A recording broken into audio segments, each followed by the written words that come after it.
حی علی الصلاح اور حی علی الفلاح کہتے ہوئے مؤذن کا اپنی گردن دائیں بائیں موڑنا مستحب ہے۔ ابو جحیفہ رضی اللہ عنہ کہتے ہیں کہ میں مکہ میں نبی صلی اللہ علیہ وسلم کی خدمت میں اس وقت حاضر ہوا جب آپ وادی ابتہ میں ٹھہرے ہوئے تھے۔ آپ کے لیے سرخ چمڑے کا خیمہ لگایا گیا تھا۔ بلال رضی اللہ عنہ وضو کا پانی لے کر آئے، کچھ نے پانی حاصل کر لیا اور کچھ محض اپنے اعضاء تر ہی کر پائے۔ پھر نبی صلی اللہ علیہ وسلم تشریف لائے۔ آپ سرخ رنگ کا ایک جوڑا زیبتن کیے ہوئے تھے۔ اس وقت بھی گویا میں آپ کی پنڈلیوں کی سفیدی دیکھ رہا ہوں۔ آپ نے وضو کیا اور بلال رضی اللہ عنہ نے اذان دی۔ ابو جحیفہ کہتے ہیں کہ جب بلال رضی اللہ عنہ حی علی الصلاح اور حی علی الفلاح کہہ رہے تھے، اس وقت میں ان کا چہرہ دائیں بائیں گھومتا دیکھ رہا تھا۔ صحیح البخاری و صحیح مسلم۔ اذان دیتے وقت کانوں میں انگلیاں رکھنا مستحب ہے۔ ابو جحیفہ رضی اللہ عنہ کہتے ہیں کہ میں نے بلال رضی اللہ عنہ کو اذان دیتے ہوئے دیکھا۔ وہ اپنا چہرہ اس طرف اور دوسری طرف گھما رہے تھے اور ان کی دونوں انگلیاں ان کے کانوں میں تھی۔ یہ روایت صحیح ہے، ترمذی وغیرہ۔ فوت شدہ نمازوں کی قضا کے وقت اذان اور اقامت کہنا مستحب ہے۔ عبداللہ بن مسعود رضی اللہ عنہ سے روایت ہے کہ مشرکین نے خندق والے دن نبی صلی اللہ علیہ وسلم کو 4 نمازوں کے اوقات میں مشغول رکھا تھا کہ رات کا ایک حصہ گزر گیا۔ تب آپ نے بلال رضی اللہ عنہ سے فرمایا تو انہوں نے اذان دی، پھر اقامت کہی اور آپ نے ظہر کی نماز پڑھی، پھر اقامت کہی تو آپ نے عصر پڑھی، پھر اقامت کہی تو آپ نے مغرب پڑھی، پھر اقامت کہی تو آپ نے عشاء کی نماز پڑھی۔ یہ روایت صحیح ہے، سنن نسائی وغیرہ۔ عید کے لیے کوئی اذان و اقامت نہیں اور عید کے موقع پر الصلاۃ جامعہ بھی نہیں کہنا چاہیے۔ جابر بن سمرہ رضی اللہ عنہ بیان کرتے ہیں کہ میں نے نبی صلی اللہ علیہ وسلم کے ساتھ بارہا عید کی نماز بغیر کسی اذان اور اقامت کے پڑھی ہے۔ صحیح مسلم۔ حافظ ابن قیم رحمہ اللہ فرماتے ہیں رسول اللہ صلی اللہ علیہ وسلم جب عیدگاہ تشریف لاتے تو نماز شروع کر دیتے، یعنی نماز عید کے لیے کوئی اذان کہلواتے نہ اقامت اور نہ الصلاۃ جامعہ۔ نماز کے لیے اکٹھے ہو جاؤ کے الفاظ ہوتے۔ سنت یہی ہے کہ ان باتوں سے اجتناب کیا جائے۔ اذان اور اقامت کے مابین کتنا وقفہ ہو۔ امام بخاری رحمہ اللہ نے صحیح بخاری میں اسی عنوان سے ایک باب ذکر کیا ہے جس کے تحت وہ حدیثیں لائے ہیں جن سے اذان اور نماز مغرب کے درمیان 2 رکعت نماز پڑھنے جتنی مدت کے وقفے کا پتہ چلتا ہے۔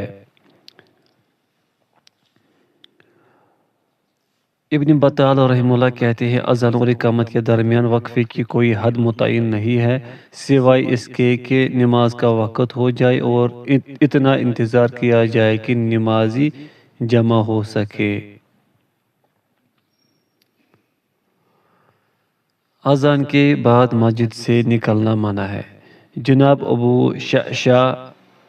شعثا رحمہ اللہ کہتے ہیں کہ ہم ابو ہریرہ رضی اللہ عنہ کے ساتھ مسجد میں بیٹھے تھے کہ مؤذن نے اذان دی۔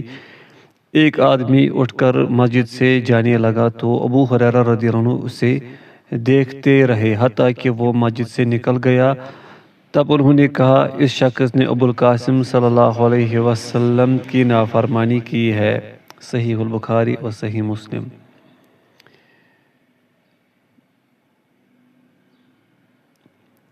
صحیح مسلم۔ کھڑے ہو کر اذان دینا سنت ہے۔ رسول اللہ صلی اللہ علیہ وسلم نے فرمایا اے بلال کھڑے ہو جاؤ اور نماز کے لیے اذان کہو۔ صحیح البخاری و صحیح مسلم۔ قبلہ رخ ہو کر اذان دینا مستحب ہے۔ امام ابن منذر رحمہ اللہ کہتے ہیں اہل علم کا اجماع ہے کہ قبلہ رخ ہو کر اذان دینا سنت ہے۔ اذان و اقامت کے سلسلے میں چند فروعی باتیں۔ پوائنٹ فرسٹ، لوگوں نے فجر کی پہلی اذان کی بجائے بلند آواز سے اشعار، اذکار اور درود وغیرہ پڑھنے کا جو معمول بنایا ہے وہ بدعت ہے۔ صاحب السنن والمبتدعات جناب شقیری نے لکھا ہے کہ فجر سے پہلے لوگوں کا میناروں پر یا ربی عفون بجاہ المصطفیٰ کرما وغیرہ پڑھنا بدعت اور جاہلانہ توسل ہے۔ اسی طرح تسبیحات، قرآنی آیات یا اشعار پڑھنا بھی بدعت اور صادق و امین علیہ السلام کی سنت کو تبدیل کرنے والا عمل ہے۔ حاشیہ: مساجد میں لاؤڈ سپیکر کے مروج ہونے کے بعد یہ وبا بہت بڑھ گئی ہے۔ شاید ہی کوئی مقام ہو جو اس مصیبت سے محفوظ ہو۔ بدعتیوں نے اس آلے کے ذریعے سے مسجد اور مسجد کے پڑوسیوں کا سکون چھین لیا ہے۔ یہ لوگ اس طرز عمل سے اسلام اور مسلمانوں کی کوئی خدمت تو کیا، الٹا اسلام اور علماء اسلام کو بدنام کر رہے ہیں۔ واللہ المستعان۔ مترجم۔ حاشیہ مکمل ہوا۔ تلبیس ابلیس میں علامہ ابن جوزی رحمہ اللہ لکھتے ہیں، ہم نے دیکھا ہے کہ کچھ لوگ رات کے وقت مینار پر کھڑے ہو کر وعظ و نصیحت کرنے لگتے ہیں یا بلند آواز سے قرآن کی کوئی سورت پڑھنا شروع کر دیتے ہیں، اور اس طرح وہ لوگوں کی نیند بھی خراب کرتے ہیں اور تہجد پڑھنے والوں کی قرات میں خلل ڈالتے ہیں۔ یہ سب امور ناپسندیدہ ہیں۔ پوائنٹ سیکنڈ: اشہد ان محمد رسول اللہ کہتے یا سنتے وقت شہادت کی انگلیاں یا انگوٹھے چومنا اور اپنی آنکھوں سے لگانا بدعت ہے۔ یہ بات ابوبکر صدیق رضی اللہ عنہ سے منسوب کی جاتی ہے کہ انہوں نے مؤذن کے اشہد ان محمد رسول اللہ کہنے پر اپنی شہادت کی انگلیوں کی پوروں کو بوسہ دیا اور اپنی آنکھوں پر پھیر لیا، تو اس پر رسول اللہ صلی اللہ علیہ وسلم نے فرمایا، جس نے اس طرح کیا جیسے کہ میرے خلیل نے کیا ہے، اس کے لیے میری شفاعت واجب ہو گئی۔ حاشیہ: امام سخاوی رحمہ اللہ کہتے ہیں یہ صحیح نہیں ہے۔ علامہ شوکانی رحمہ اللہ نے اسے الفوائد المجموعہ میں درج کیا ہے۔ ابن طاہر نے التذکرہ میں کہا ہے لا یصح، یہ صحیح نہیں ہے۔ جناب معلمی نے اس پر تعقب کرتے ہوئے لکھا ہے کہ لا یصح کا کلمہ اس پر بولا جاتا ہے جس میں کوئی قوت ہو، مگر اس حدیث کے باطل ہونے پر تو کسی صاحب سنت کو کوئی شبہ ہی نہیں ہے۔ نیز المصنوع کے حاشیے میں شیخ عبدالفتاح ابو غدہ کا کلام بھی قابل مطالعہ ہے جو اس حدیث کے بارے میں ہے۔ حاشیہ مکمل ہوا۔ یہ حدیث ایک من گھڑت موضوع روایت ہے۔ پوائنٹ تھرڈ: یہ سمجھنا کہ امام اذان نہیں دے سکتا غلط بات ہے، اور اس بارے میں جو جابر بن عبداللہ رضی اللہ عنہما کی روایت بیان کی جاتی ہے کہ رسول اللہ صلی اللہ علیہ وسلم نے منع فرمایا کہ امام مؤذن ہو، وہ حدیث ضعیف ہے۔ السنن الکبریٰ للبیہقی، اس کی سند میں اسماعیل بن عمر ہے جو ضعیف ہے۔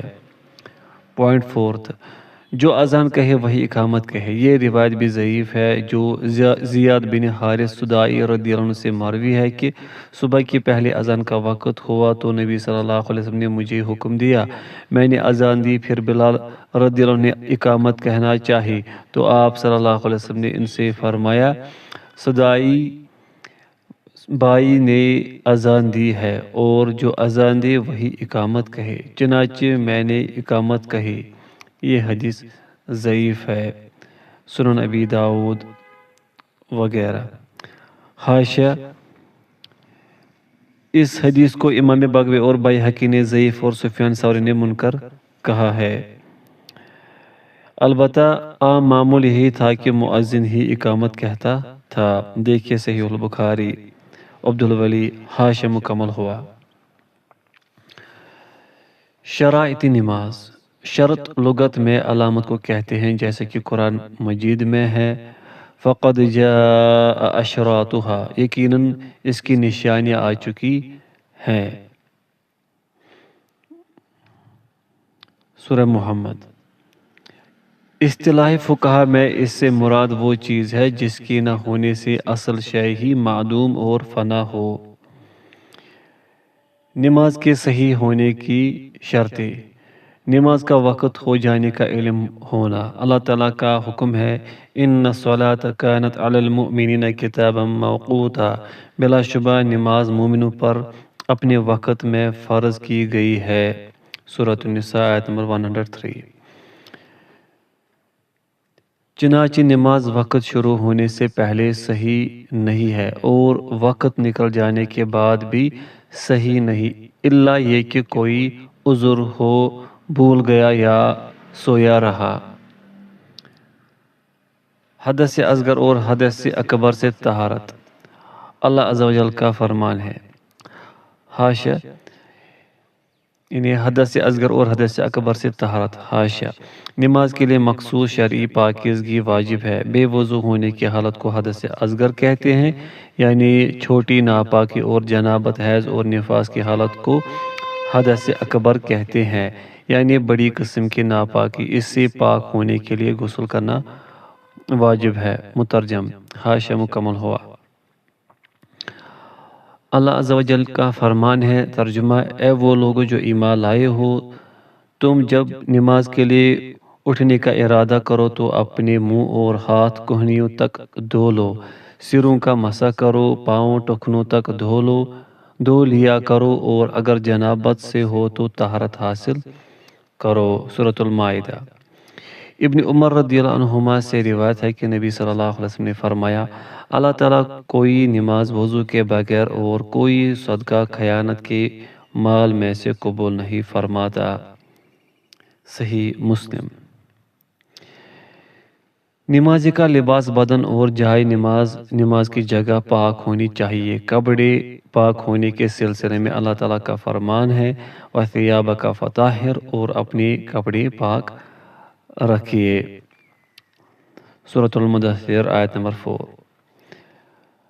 معاویہ رضی اللہ عنہ بیان کرتے ہیں کہ میں نے ام حبیبہ رضی اللہ عنہ سے پوچھا کہ کیا نبی صلی اللہ علیہ وسلم اس لباس میں نماز پڑھ لیا کرتے تھے جس میں وہ اپنی بیویوں سے ہم بستر ہوتے؟ انہوں نے بتایا، ہاں، اگر اس میں کوئی اذى یعنی نجاست نہ ہوتی۔ یہ روایت صحیح ہے، ابو داؤد وغیرہ۔ بدن پاک ہونے کے سلسلے میں رسول اکرم صلی اللہ علیہ وسلم کا وہ فرمان رہنمائی فرماتا ہے جو آپ نے مزی کے متعلق سائل کے جواب میں فرمایا، وضو کرو اور اپنی شرمگاہ دھو لو۔ صحیح البخاری۔ اور استحاضہ والی خاتون سے رسول اللہ صلی اللہ علیہ وسلم نے فرمایا، اپنے آپ سے خون ڈالو اور نماز پڑھو۔ صحیح البخاری اور صحیح مسلم۔ نماز کے لیے جگہ کا پاک ہونا بھی شرط ہے۔ اس کی دلیل یہ ہے کہ ایک مرتبہ ایک بدوی نے مسجد میں پیشاب کر دیا تو رسول اللہ صلی اللہ علیہ وسلم نے صحابہ سے فرمایا، اس کے پیشاب پر ایک ڈھول پانی کا بہا دو۔ صحیح البخاری۔ ستر ڈھانپنا۔ اللہ تعالیٰ کا فرمان ہے، یا بنی آدم خذوا زینتکم عند کل مسجد، اے بنی آدم تم ہر نماز کے وقت اپنی زینت اختیار کرو۔ سورۃ الاعراف آیت نمبر 31۔ یعنی اپنے جسم کے پوشیدہ اعضاء ڈھانپ لیا کرو۔ یہ آیت بالخصوص ان لوگوں کے بارے میں ہے جو بے لباس ہو کر بیت اللہ کا طواف کیا کرتے تھے، اور مرد کے لیے لازم ہے کہ ناف سے لے کر گھٹنوں تک کا حصہ ڈھانپے، جیسا کہ حدیث نبوی ہے، مرد کی ناف سے لے کر اس کے گھٹنوں تک اس کا ستر ہے۔ یہ روایت حسن ہے۔ نصب الرایہ۔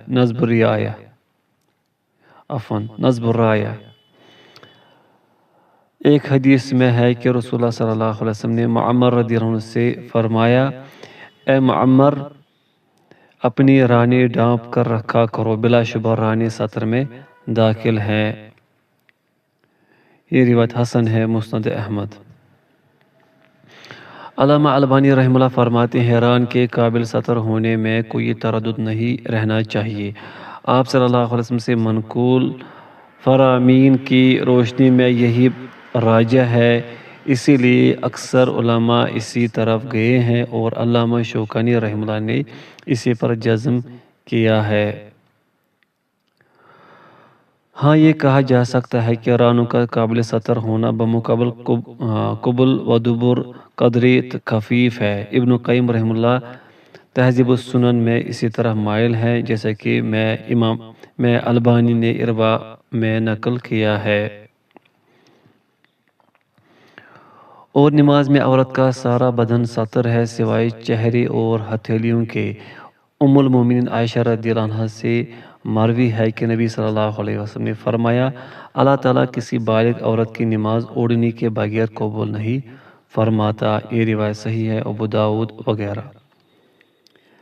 جب عورت کے لیے سر ڈھانپنا واجب ہے تو باقی بدن کا ڈھانپنا تو بدرجہ اولا فرض ہے۔ اس سلسلے میں ام المؤمنین عائشہ رضی اللہ عنہ کی یہ حدیث بہترین دلیل ہے۔ رسول اللہ صلی اللہ علیہ وسلم فجر کی نماز پڑھاتے تھے تو اہل ایمان کی عورتیں بھی نماز میں شریک ہوتی تھی۔ وہ اپنی بڑی بڑی چادروں میں لپٹی ہوئی آتی تھی اور جب وہ گھروں کو لوٹتی تھی تو انہیں کوئی پہچان نہ پاتا تھا۔ صحیح البخاری و صحیح مسلم۔ اسی طرح احادیث میں ایسے ایک کپڑے میں نماز پڑھنے کی ممانعت آئی ہے جس میں نمازی کے کندھے ننگے ہو، یعنی ایسے لباس میں نماز پڑھنا منع ہے جس میں نمازی کے کندھے ننگے رہے۔ ابو ہریرہ رضی اللہ عنہ کا بیان ہے کہ نبی صلی اللہ علیہ وسلم نے فرمایا، کوئی شخص ایک کپڑے میں نماز نہ پڑھے اس حال میں کہ اس کے کندھوں پر اس لباس کا کچھ حصہ موجود نہ ہو۔ صحیح البخاری۔ ایک دوسرے حدیث میں ابو ہریرہ رضی اللہ عنہ کہتے ہیں کہ میں گواہی دیتا ہوں کہ میں نے رسول اللہ صلی اللہ علیہ وسلم کو فرماتے ہوئے سنا، جو شخص ایک کپڑے میں نماز پڑھے تو اسے چاہیے کہ وہ اس کے کناروں میں اختلاف کر لے۔ صحیح البخاری و صحیح مسلم۔ اس کا مفہوم یہ ہے کہ دائیں پلہ بائیں کندھے پر اور بایاں پلہ دائیں کندھے پر ڈال لے۔ مقصد یہ ہے کہ کندھوں پر کپڑے کا کچھ حصہ ہونا ضروری ہے۔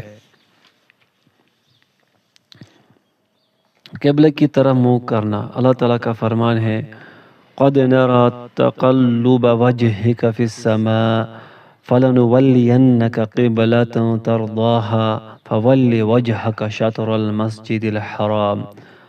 ہم آسمان کی طرف بار بار آپ کے چہرے کی گردش دیکھ رہے ہیں، ہم یقیناً آپ کو آپ کے پسندیدہ قبلے کی طرف پھیر دیں گے، پس آپ اپنا چہرہ مسجد حرام کی طرف پھیر لیجئے۔ سورۃ البقرہ آیت نمبر 144۔ چنانچہ رسول اللہ صلی اللہ علیہ وسلم جب نماز کے لیے کھڑے ہوتے تو اپنا چہرہ مبارک کعبے کی طرف کیا کرتے تھے، اور ایک شخص جو بار بار نماز پڑھنے میں غلطی کر رہا تھا، اس کی اصلاح کرتے ہوئے آپ نے فرمایا، جب تم نماز کے لیے کھڑے ہو تو وضو مکمل کرو، پھر قبلے کی طرف منہ کرو، پھر اللہ اکبر کہو۔ صحیح البخاری و صحیح مسلم۔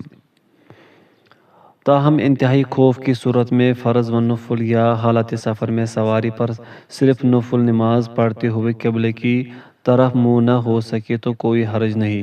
صاحب شریعت نے نوافل کے لیے اس قدر آسانی رکھی ہے کہ دوران سفر اگر آدمی سواری پر نفل پڑھنا چاہے تو اس کا چہرہ چاہے قبلے کی طرف ہو یا کسی اور طرف بے تکلف پڑھ لے۔ عبداللہ بن عامر اپنے والد سے بیان کرتے ہیں کہ میں نے نبی صلی اللہ علیہ وسلم کو سواری پر نماز پڑھتے ہوئے دیکھا، آپ کا رخ اسی طرف ہوتا تھا جس طرف سواری کا رخ ہوتا تھا۔ صحیح البخاری و صحیح مسلم۔ جناب انس بن سیرین کہتے ہیں کہ انس بن مالک رضی اللہ عنہ جب شام آئے تو ہم نے عین التمر کے علاقے میں ان سے ملاقات کی تو میں نے انہیں اپنے گدھے پر نماز پڑھتے دیکھا، جبکہ ان کا منہ قبلے کی طرف نہیں تھا بلکہ قبلے کی بائیں جانب تھا۔ میں نے عرض کیا کہ میں نے آپ کو غیر قبلہ کی طرف منہ کر کے نماز پڑھتے دیکھا ہے، تو وہ کہنے لگے اگر میں نے رسول اللہ صلی اللہ علیہ وسلم کو ایسا کرتے نہ دیکھا ہوتا تو میں بھی نہ کرتا۔ صحیح البخاری و صحیح مسلم۔ نیت کرنا۔ عمر بن خطاب رضی اللہ عنہ سے روایت ہے کہ میں نے رسول اللہ صلی اللہ علیہ وسلم کو یہ فرماتے ہوئے سنا، عمل کا دار و مدار نیتوں پر ہے اور انسان کے لیے وہی ہے جو اس نے نیت کی ہو۔ صحیح البخاری و صحیح مسلم۔ حافظ ابن قیم رحمہ اللہ کہتے ہیں نبی اکرم صلی اللہ علیہ وسلم جب نماز کے لیے کھڑے ہوتے تو اللہ اکبر کہتے، اس سے پہلے کچھ کہتے نہ زبان سے نیت کے الفاظ ادا کرتے، نہ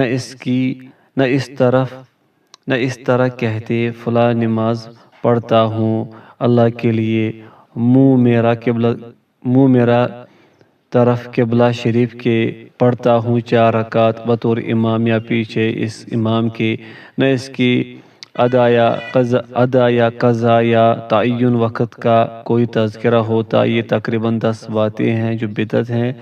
ان باتوں کا کوئی ایک لفظ بھی رسول کریم صلی اللہ علیہ وسلم سے کسی صحیح ضعیف یا مسند مرسل سند سے ثابت نہیں ہے، بلکہ صحابہ سے بھی ثابت نہیں۔ تابعین نے بھی ان باتوں کو کبھی پسند نہیں کیا، حتیٰ کہ چاروں ائمہ رحمہم اللہ میں سے بھی کسی نے ان باتوں کی کبھی تائید نہیں کی۔ نماز کی شروط سے متعلق فروعی امور۔ پوائنٹ فرسٹ، جس نے اس حالت میں نماز پڑھی کہ اس کے بدن یا لباس پر کوئی نجاست تھی لیکن اسے اس کی کوئی خبر نہ تھی تو اس کی نماز صحیح ہے، اس کا دہرانا اس پر لازم نہیں۔ اگر نماز کے دوران میں اسے معلوم ہو جائے تو ممکنہ صورت میں اس کا ازالہ کر دے اور اپنی نماز مکمل کر لے۔ مثلا جوتے پر لگی نجاست کا علم ہو جائے یا ایسے کپڑے پر لگی ہوئی نجاست کا پتہ چل جائے جو اعضائے سطر چھپانے کے کام نہ آ رہا ہو تو اسے الگ کر دیا جائے۔ ابو سعید خدری رضی اللہ عنہ سے روایت ہے کہ ایک بار رسول اللہ صلی اللہ علیہ وسلم صحابہ کرام کو نماز پڑھا رہے تھے کہ اچانک آپ صلی اللہ علیہ وسلم نے اپنے جوتے اتار کر بائیں جانب رکھ دیے۔ جب نمازیوں نے آپ صلی اللہ علیہ وسلم کو جوتے اتارتے دیکھا تو انہوں نے بھی اپنے جوتے اتار دیے۔ آپ نے نماز سے فارغ ہو کر دریافت فرمایا، تم لوگوں نے اپنے جوتے کیوں اتار دیے؟